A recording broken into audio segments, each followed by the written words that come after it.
নওশাদ সিদ্দিকীর জনসভা, বিজেপির গর্বে মমতা ব্যানার্জির জন্ম। বক্তা নওশাদ সিদ্দিকী।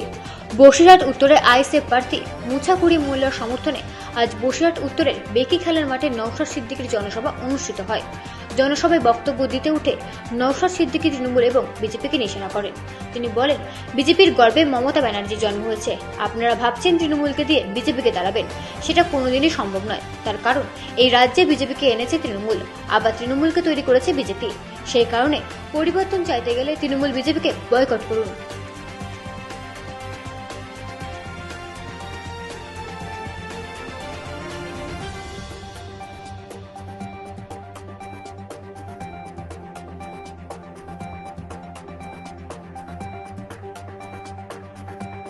আমরা দেখছি কি দেখলাম যে বিজেপি দেখলো সরাসরি সে নিয়ে এই মাঠে চাষ করতে পারবে না, অনেক টাফ হয়ে যাচ্ছে, তার জন্য সেই জন্য তৃণমূলের হাত ধরলো। তৃণমূলের হাত ধরে তখন মমতা ব্যানার্জির হাত ধরলো। মমতা ব্যানার্জিকে কংগ্রেস থেকে বার করে নিয়ে এসে তৃণমূল কংগ্রেস নামক দলটা তৈরি করে দিল বিজেপি। কি বলছি বুঝতে পেরেছেন? আমি অন্যায় কথা বলিনি, তার জন্য প্রায় আমার 20টা মামলা। যদি একটা অন্যায় কথা বলি তাহলে মমতা ব্যানার্জি আমাকে ছেড়ে দেবে? ছাড়বে না, আমার নামে প্রচুর মামলা দিয়ে দেবে। কিন্তু রেকর্ড হচ্ছে, এই সামনে বলছি, আপনারা শুনে রাখুন। তৃণমূল যে দলটা তৈরি হয়েছে, এই দলটা বিজেপি তৈরি করে দিয়েছে, তৈরি করে মমতার হাতে গিফট করেছে। কি দায়িত্ব ছিল মমতা ব্যানার্জির?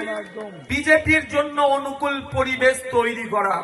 আজকে এই মাঠ যেটা আছে এখানে, কালকেই যদি আমি বলি এই মাঠে আমি ধান চাষ করব, এটা কি সম্ভব হয়ে উঠবে? এটা ধান চাষের মতো উপযুক্ত মাঠ নয়। হয় মাটি চেঞ্জ করতে হবে, নালে পানি দিয়ে, তারপর কি বলে গো, ট্রাক্টর দিয়ে চষে চাষে বীজ লাগাতে হবে, ধান গাছ বড় হবে, তারপরে ধান হবে। সময় সাপেক্ষ নয় তো। 1998 সালের আগে বিজেপি দেখলো এই মাঠে চাষ করতে পারবো না, এই মাঠে চাষ করতে গেলে ঠিক লোককে লাগাতে হবে। সেই ভদ্র মহিলাটার নাম হচ্ছে মমতা ব্যানার্জি। আজকে পশ্চিম বাংলায় বিজেপির যা বর্বরান্ত, বিজেপির যা লাফালাফি হম্বিতম্বি, সবটার জন্যই পশ্চিম বাংলায় যদি সব থেকে বেশি কেউ দায়ী থাকে, তার নাম মমতা ব্যানার্জি। আর আপনারা ভাবছেন মমতা ব্যানার্জিকে দিয়ে বিজেপিকে আটকাবো। আরে বিজেপির গর্বে মমতা ব্যানার্জির জন্ম হয়েছে, মানে তার দলের জন্ম হয়েছে, সে কি করে আটকাবে?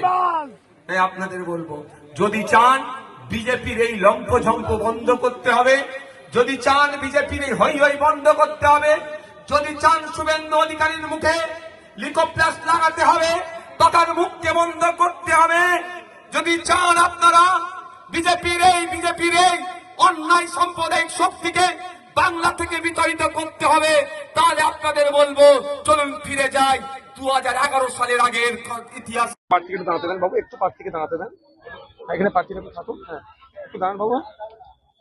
তৃণমূল কংগ্রেসের দলকে প্রত্যাখ্যান করে আইএসএফ এর নীতি আদর্শকে আঁকড়ে ধরে আজকে যোগদান করেছে।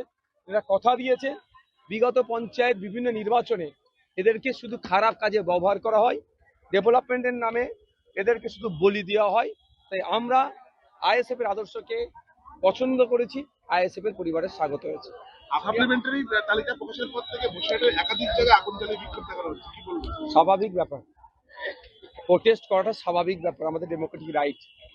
অন্যায়ভাবে তো সাপ্লিমেন্টারি লিস্ট যেটা তৈরি হচ্ছে, অন্যায়ভাবে ডিলিট করা হয়েছে।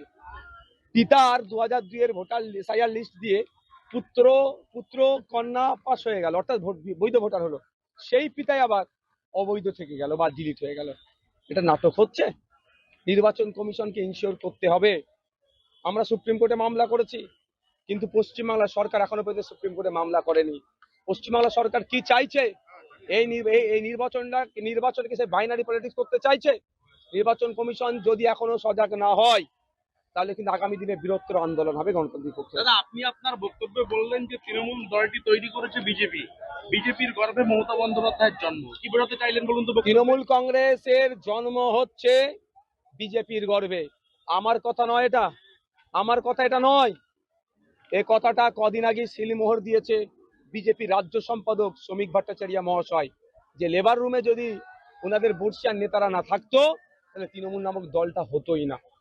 সংখ্যালঘু অধ্যুষিত এলাকায় বিশেষ করে এই যে সাপ্লিমেন্টারি লিস্টে একাধিক নাম পাওয়া যাচ্ছে, এটা কি কোনো দেখুন, আমরা যখন খসড়া তালিকা দেখলাম তখন মতুয়া সমাজের মানুষের হেভি অংশে নাম কাটা গিয়েছিল। আর সাপ্লিমেন্টারি লিস্টে দেখছি ইচ্ছাকৃতভাবে ক্ষমতার অপব্যবহার করে সংখ্যালঘু মুসলমানদের নাম কাটা হচ্ছে। এই অন্যায় আমরা মেনে নেব না। এই অন্যায়ের বিরুদ্ধে মাঠে ময়দানে গণতান্ত্রিক প্রক্রিয়াতে লড়াই হবে। এই অন্যায়ের বিরুদ্ধে আইন আদালতও আইনি লড়াই চলবে। अरे भैया